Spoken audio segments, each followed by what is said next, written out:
साथियों नमस्कार, मैं हरिश्चंद्र बर्णवाल एचबी शॉर्ट्स में आप सभी का स्वागत करता हूं। दोस्तों, दिल्ली के रईसों पर गृह मंत्री अमित शाह ने नकेल कस दी है और नकेल कसने से कितनी तिलमिलाहट हो रही है इसका अंदाजा आप नहीं लगा सकते। रातों रात ताला जड़ दिया है। दोस्तों, अभी आपने दिल्ली जिमखाना क्लब की कहानी तो सुनी है, अब अगली कहानी सुनिए। ये कौन सा दिल्ली का एलिट क्लब है जिस पर एक्शन लिया गया है? और ये जो जिसकी बात कह रहा हूं दोस्तों, ये राजधानी दिल्ली के वीवीआईपी इलाके में रेस कोर्स रोड में स्थित 15.2 एकड़ जमीन है और यहां पर जयपुर पोलो ग्राउंड ये जगह का नाम है। जयपुर पोलो ग्राउंड कितना है एकड़? 15.2 एकड़, 15.25 एकड़ जमीन है दोस्तों। कहां पर है? रेस कोर्स रोड में, यानी प्रधानमंत्री आवास के ठीक सामने।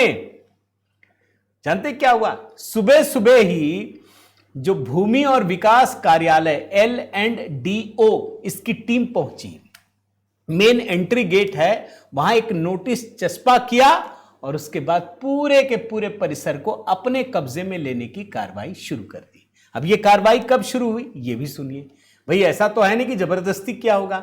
ये लोग अदालत में पहुंचे थे, इंडियन पोलो एसोसिएशन।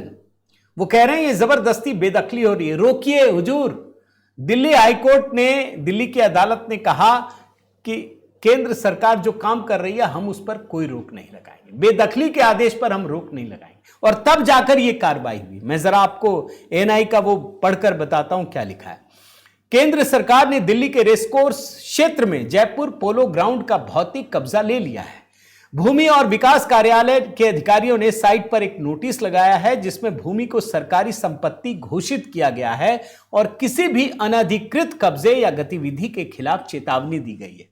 दिल्ली के एक अदालत द्वारा भारतीय पोलो एसोसिएशन के खिलाफ बेदखली के आदेश पर रोक लगाने से इनकार करने के एक दिन बाद केंद्र ने दिल्ली के रेस कोर्स क्षेत्र में जयपुर पोलो ग्राउंड पर भौतिक कब्जा कर लिया है। अब देखिए ये कहानी कैसे शुरू होती है, जरा आप सुनिए। इसी साल 20 मई की बात है दोस्तों, अभी जून चल रहा है। 20 मई को जयपुर पोलो ग्राउंड को खाली करने का आदेश जारी किया गया था। अब ये किसके कब्जे में है? इंडियन पोलो एसोसिएशन। वो कोर्ट चला गया दोस्तों। अब आज की बात बताऊं, मैंने लेटेस्ट खबर बता रहा हूं कि कोर्ट की अवकाशकालीन पीठ ने कहा कि आप इसी तरह की राहत के लिए डिस्ट्रिक्ट सेशन जज के पास पहुंचे, दिल्ली हाईकोर्ट में भी पहुंचे, आपको कहीं भी राहत नहीं मिली।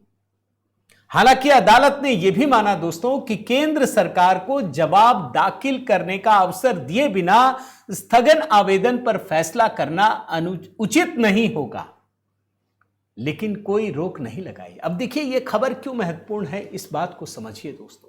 हमारा जो देश है ना, ये दो हिस्सों में बटा हुआ है। एक ऊपरी हिस्सा अमीर लोगों का है, रईस लोगों का है, उनको नियम कानून का कोई लेना देना नहीं। वो इतनी महंगी और बेशकीमती जमीन पर कब्जा करके बैठी है। ये जो एलिट क्लब के लोग हैं, आप सोच नहीं सकते, कुछ नहीं है, कोई सरकारी पैसा नहीं दिया जाता। ये जो लुटियंस दिल्ली की बात होती है ना, वो दरअसल यही है। यहां सारी सुख सुविधाएं हैं, सब कुछ कर सकते हैं। जब मोदी सरकार को 12 साल हो गए, आप सोचिए, तब जाकर सरकार देख रही है भाई ये कौन यूज करता है, इससे आम जनता का क्या लेना देना है, ये है कौन। अच्छा, ये क्या है पूरा मामला दोस्तों, मैं आपको बताता हूं। जो सरकारी रिकॉर्ड है, ये जो जमीन है 20 एकड़ से ज्यादा, ये दरअसल ये जमीन मूल रूप से जयपुर राजघराने से जुड़ी रही है। बाद में इसका उपयोग पोलो खेलने के लिए किया जाता रहा। इंडियन पोलो एसोसिएशन इसका संचालन करता। अब आप सोचिए पोलो कौन खेलता है, या फिर बताइए कि कौन सा आम आदमी वहां जाकर खेलता है, कौन सा खिलाड़ी वहां डेवलप हो गया।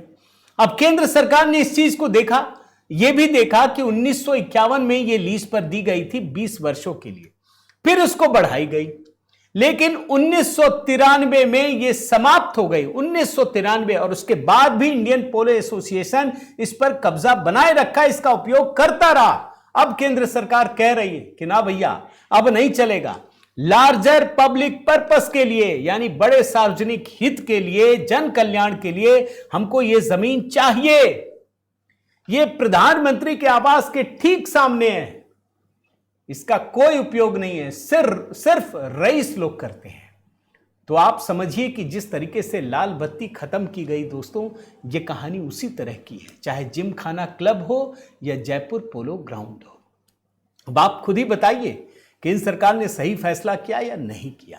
आपके कमेंट की प्रतीक्षा रहेगी दोस्तों। जरूर कमेंट कीजिएगा, लाइक कीजिएगा, शेयर कीजिएगा। अगर HB शॉर्ट्स को आपने सब्सक्राइब नहीं किया है तो जरूर कीजिएगा। बहुत बहुत धन्यवाद। जय सिया राम।